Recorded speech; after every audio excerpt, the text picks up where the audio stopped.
Celui qui était en charge de la construction du barrage, dont je nomme ici EDC, n'a pas pris la peine, dans le cadre de l'élaboration des études d'impact environnemental, de mettre tout le long, depuis la partie amont jusqu'à la partie aval, des alertes communautaires, appelant encore des signalisations, pour informer les communautés des deux côtés de la rive que quand on lâche l'eau, il faut faire attention parce que quand on lâche l'eau, elle a une vitesse très forte et elle peut causer suffisamment de dégâts. Et c'est ce qui se passe en ce moment.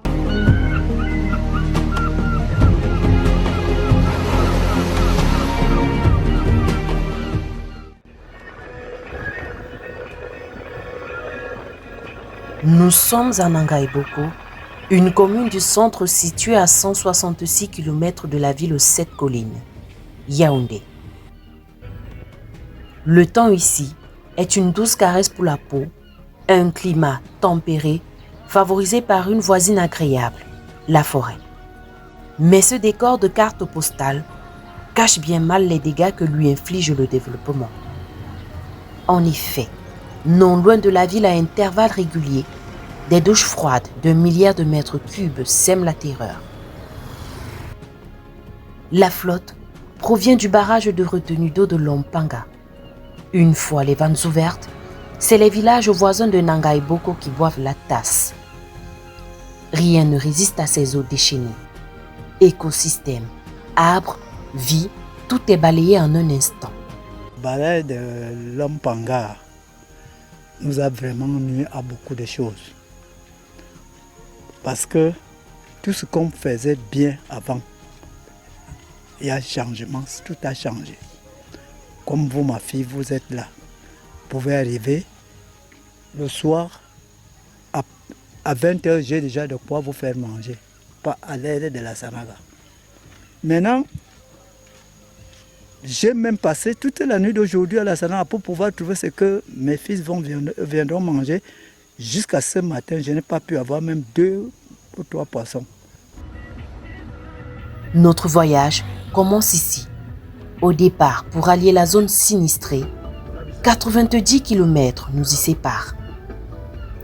Il nous faudra en moyenne 4 heures, accentuées par le mauvais état de la route qui impose la pédale douce et l'allure prudente.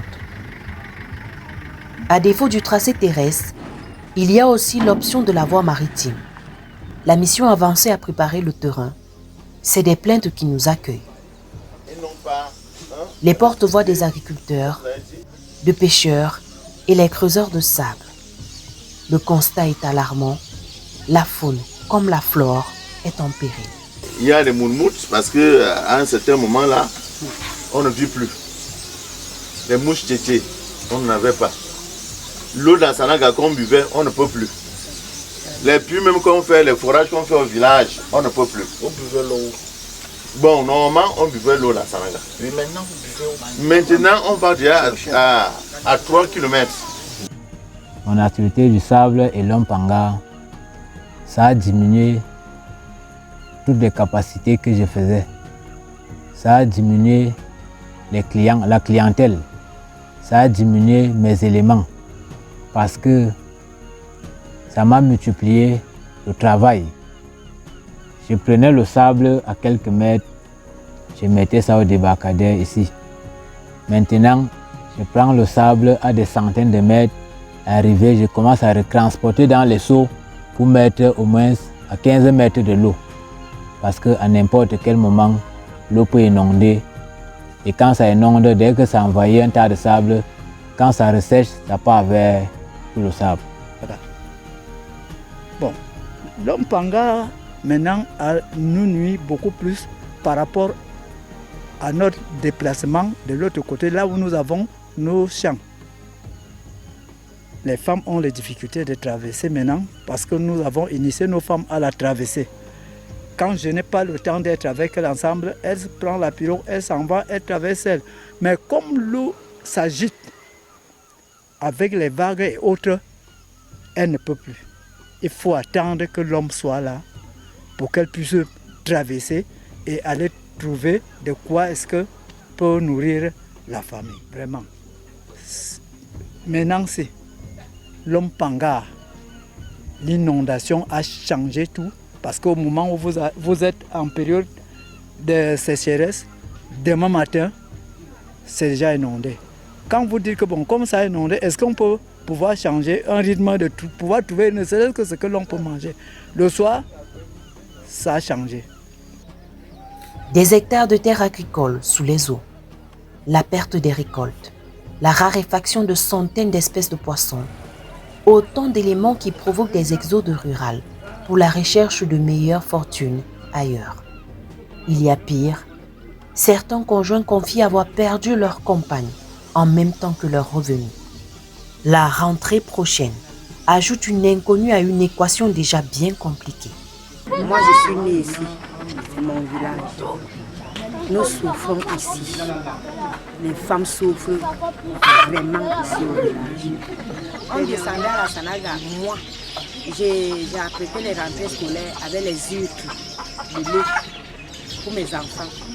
Je les envoyais et on partait à l'eau, à la Sanaga, on descend jusqu'ici, on ramasse en saison sèche, quand il y a la saison, quand l'eau baisse là, on ramasse les poissons, on ramasse les huîtres, les crevettes.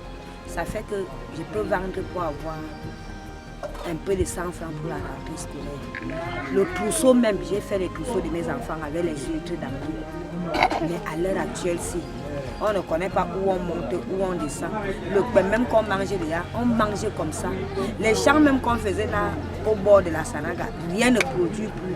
Parce qu'il n'y a pas l'eau. Parfois, quand vous attendez que c'est l'eau, c'est la période qu'on doit mettre les semences par terre, c'est la période là que ça sèche. On n'a plus rien. Mais le moment qu'on dit que comme ça a séché là, on doit déjà mettre, c'est là où l'eau inonde. On ne connaît même plus là où aller, on ne connaît même plus quoi faire. Le désastre ici aurait pu être évité. Seulement, les études d'impact environnementaux et sociaux réalisées partiellement ont complètement éludé les ravages qu'entraînerait ce projet sur les populations de la vallée. Pire, les acteurs majeurs impliqués dans le projet ont ignoré les alertes de l'association d'Ipadel, laquelle a effectué une première mission de prise de contact et d'échange avec les populations de 7 villages du département de la Haute-Sanaga, situés en aval du barrage de l'Ompanga, afin d'identifier et de documenter les impacts préliminaires du barrage sur leurs activités quotidiennes et leurs moyens de subsistance.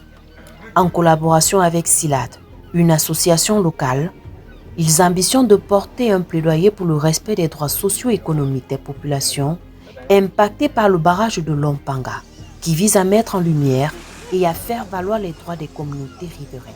Lorsque nous sommes sur le terrain ou lorsque nous avions mené des études ou des visites sur le terrain, nous avions donc constaté que des pêcheurs, des sableurs, des agriculteurs, des femmes sont tellement impactés par le projet de l'Ompanga. Et il était donc intéressant pour nous, en collaboration avec l'association locale SILAT, de pouvoir porter la voix de ces populations au niveau national et international, afin que solution puisse être trouvée à ces problèmes.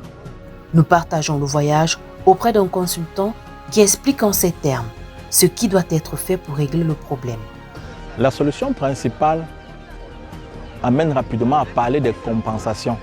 Mais avant de parler de compensation, il faudrait déjà que EDC envisage de faire les études d'impact environnemental et social dans sa partie aval du fleuve.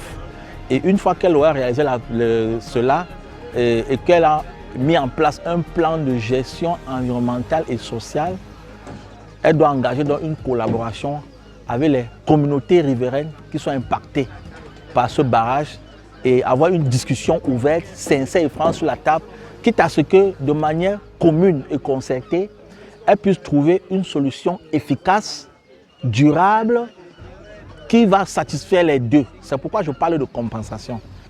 À notre départ, nous laissons des villages avec des populations plongées dans l'incertitude, sans nulle part où aller ou sans aucune autre terre.